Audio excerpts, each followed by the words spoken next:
Hey everyone, welcome to a new episode of Merrill's Monday Morning Market Madness, coming at you with a quick update regarding the Phoenix residential housing market, a little bit of geeky numbers, and just talking about some trends, talking about what is going on so that you know what to expect if you are in the market to buy a home, sell a home, or you are just curious about the value of your home, or curious about, what you're seeing on the news or anything like that, then I think you'll find this information helpful. And if you're not a numbers person, maybe really boring. But if you are a numbers person, hopefully you'll find it really cool. So I am going to run through the same numbers that we always start with, which is a look at how many active listings there are, how many pending listings there are, and how many listings have closed in the past 30 days. So right now we have active in our MLS 5,066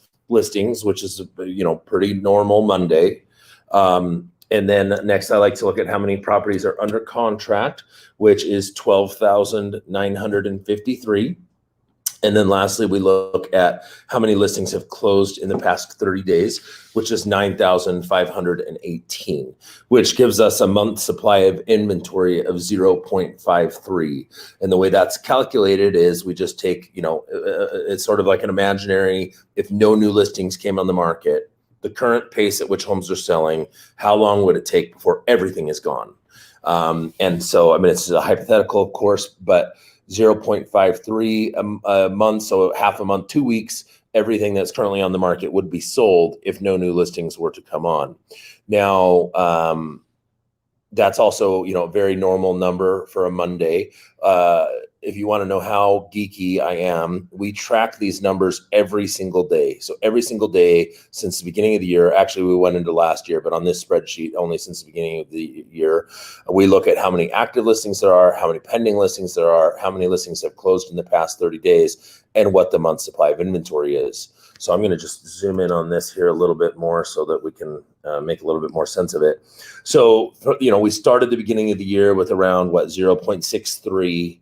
It spiked up to 0.77 at one point, and then started to fall pretty dramatically until mid-March. Okay. And then by middle of March, it has really leveled off. The month supply of inventory has just been sitting around 0.5-ish. Virtually, the reason why there's spikes, you might be wondering, well, why isn't it a steady line?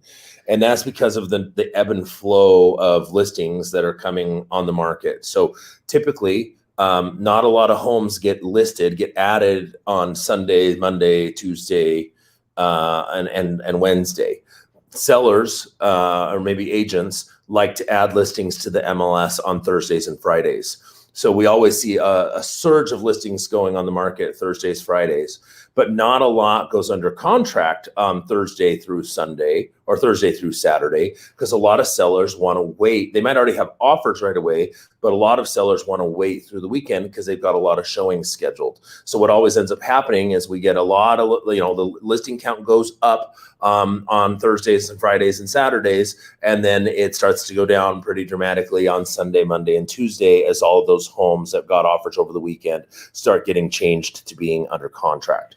So that's the reason why we have the spikes. But as you can see, really since middle of March, we have been very stable in terms of month supply of inventory. Now, 0.53, a balanced market would have probably somewhere around a 5-month supply. If you wanted home prices to stay level and not really go up, you would have around a 5-month supply. We have a 0.5-month supply. And if you have an even greater than 5-month supply, you might even see home values decline. But we're obviously a very long way away from that. And then again, this chart here, our blue line is how many active listings there are on the market. Our yellow line is how many had closed in the previous 30 days. And then the red line is how many are pending. And again, the same spikes for the same reasons. And as you can see, the active listing count has really been right around 5,000. There's a minute here where it slipped under and then a minute where it's gone over. And you can see it very slowly might be trending upward, but it's not anything significant. And I don't really think it's it's almost like a statistical we're just seeing a lot more sellers add their homes onto the market this time of year. And I think we're also seeing, because of how hot the market has been, we're seeing a surge of buyers and sellers who are like, not buyers, excuse me. We're seeing a surge of sellers who are sometimes putting their home on the market at a ridiculous price just to test the market and see what happens. And no, certainly a lot of listings aren't that way. Most of the listings on the market want to sell. So I don't necessarily believe, oh, we're suddenly seeing a reversal. And even if we are, it's so subtle and inventory is so low that it will take years at this pace, literally years. It would take probably 10 years before we would achieve a balanced market if inventory is going to continue to grow at that pace. A couple of the things that I really like to look at, I do like to look really regularly at Freddie Mac has this website, it's a public site, anyone can pull it up, that talks about average interest rates. This is, you can, it's kind of fun. You can go back and look at, an all-time chart of interest rates. It's kind of fun to go back and look that in 1981, they were, 18.63% on, on a 30-year fixed rate mortgages. But let's zoom in a little bit to more currently. So we were down to like a 2.96. That was 2.94. That was our low point on May 13th. And then as of Thursday, May 20th, they only update this a couple times a week. It ticked up to 3%. But it's still down from where it was on April 1st, where we were at 3.18%. So still right around 3%, not a lot of fluctuation really in the rates. The lowest they have gotten at any point was early January. We were at 2.65. So we're up, one third of 1% on the average rates right now. And again, that's still historically an insanely amazing rate. And I don't expect such a minor fluctuation in the rates to have a big impact on the market. If rates were to climb significantly, it would have, if rates rose tomorrow to 4.5%, I do think it would hurt the market. It slow it down a little bit because it would have a dramatic impact on affordability. But 2.96 to 3% is not going to be a big difference, and I don't think anyone or very many people will choose to not buy now because the rate is 4/100ths of a point higher than it was last week. One last thing that I kind of want to end on is the Cromford report. It's a really great report. A lot of agents use it and subscribe to it, and they put out some really fascinating metrics. And one of the reports that they publish is this kind of supply versus demand index, and all the dots represent a I believe they represent a month. Yeah, because we've got about 12 dots in each year. So you can see this goes all the way back to 2001, right? So the red line is demand and the blue line is supply. So in, you had this big gap in, late 2004, early 2005, where the demand was 130 and the supply was only a 41. So you got, dealt with this big gap, and that caused prices to rise. But then, as we all know, of course, a few years later, by 2008, you had this massive supply of 202 and demand was only at a 60. So this kind of shaded in area that's yellow, that is the normal range. The index, if supply was normal and demand was normal, then we would both be at 100. So currently, as you can see, we've got a big gap again over here. And, we've got the demand index right now is at 108. But the supply index is at an all-time low. That's no news for you guys. We've been talking about that for a long time. Supply index is at a 22.8. And so, that's why we're seeing prices rise so rapidly. Demand is only slightly higher than normal. In fact, it's within the normal range.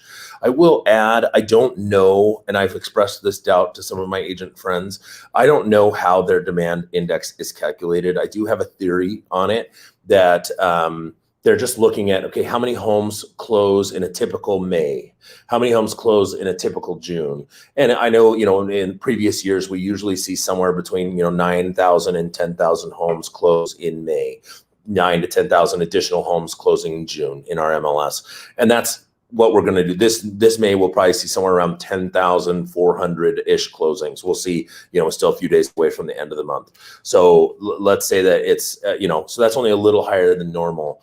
But I do have a theory. The demand is a bit higher than that. There's just not any homes available to buy. If there were suddenly 20,000 homes on the market, we would be closing more than 10,000 homes a month.